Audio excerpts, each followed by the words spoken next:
পুরুষ মানুষের অসুখ বিসুখ হয় এটা ছোট সময় বিশ্বাস করতাম, এখন আর বিশ্বাস হয় না। বাবার পথে হাঁটতে গিয়ে বুঝতে পেরেছি একটা পুরুষের আসলে কোনো আবেগ ইমোশন থাকা উচিত না। পুরুষ মানুষ জন্মানোর পর তাকে এইটা বোঝানো হয় তার কোনো আবেগ থাকতে নেই, তার কান্না থাকতে নেই। পুরুষ মানুষ ঘরের চৌকাঠ মারিয়ে শহরমুখী হলে সে কেমন আছে, কোথায় আছে, কি করছে, কি খাচ্ছে, এইটার চেয়ে বেশি জরুরি সে কত টাকা কামিয়ে বাড়িতে পাঠাতে পারছে। পুরুষ মানুষ কোনো কিছুর জন্য কষ্ট হলে সেটা নিয়ে কান্না করতে পারে না। পুরুষ মানুষের শখ আহ্লাদ এগুলোকে প্রায়োরিটি দিতে নেই। আপনার ঘরের মানুষের খুব ঠুনকো একটা জিনিস লাগবে, সেইটার উপরে আপনার গুরুত্বপূর্ণ একটা জিনিসকেও আপনি ক্রয় কিংবা নিজের সংগ্রহে নিতে পারবেন না, কারণ পুরুষ মানুষের শখ কিংবা শৌখিনতা থাকতে নেই।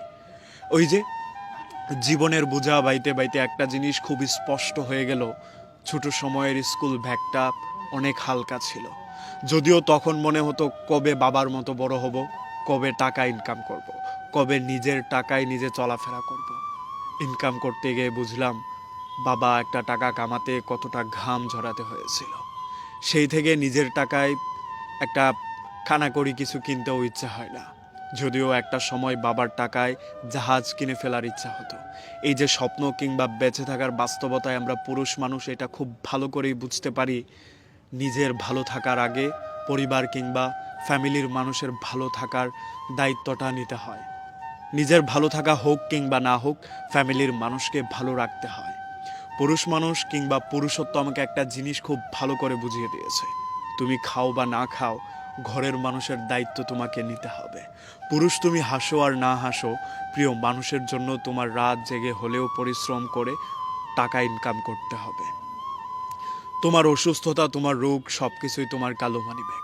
যেই পুরুষের কালো মানিব্যাগ যত ভারী, সেই পুরুষের সুস্থতার পরিমাণও তত বেশি।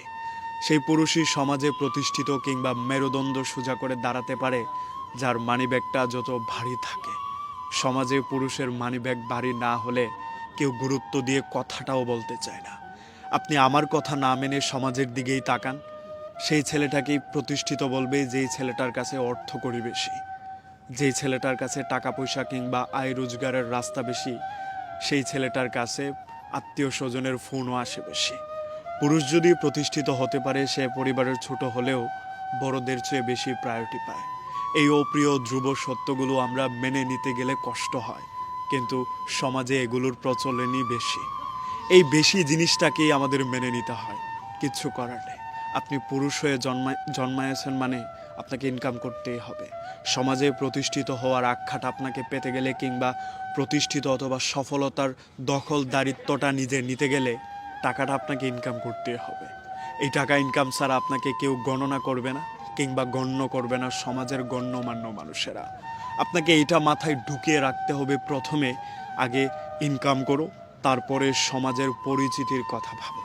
তাই মানুষ কি বলবে, কি হবে, কি হচ্ছে, এগুলো না ভেবে নিজের সৎ থেকে নিজের জায়গার চেষ্টাটা সর্বোচ্চটা দিয়ে করে যাও। কারণ তোমাকে এটা মাথায় রাখতে হবে, সব কিছুর আগে তোমার ইনকাম।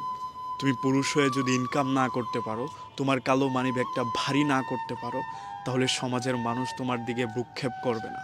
তোমার কিছু হয়ে গেলে তোমার দিকে ফিরেও তাকাবে না। তুমি প্রতিষ্ঠিত হতে না পারলে তোমার জন্য কেউ কান্না করবে না। তুমি প্রতিষ্ঠিত না হতে পারলে তোমার প্রিয় মানুষ হবে না। পরিবারের প্রিয় সন্তান হতে গেলেও তোমার ইনকামটা অন্যান্য সন্তানদের চেয়ে বেশি করতে হবে।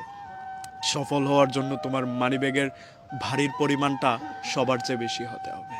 আমাদের এই সমাজের গড় আয়ুর পাল্লায় এখন মানিব্যাগের ওজনটাকেই সবচেয়ে বেশি প্রাধান্য দিতে হয়। যদি তুমি পুরুষ হও তাহলে তুমি ইনকাম করো, যদি তোমার কাছে টাকা থাকে তাহলে সমাজের আখ্যা কিংবা প্রতিষ্ঠিত হওয়ার তকমা সব কিছু তোমার দখলে থাকবে।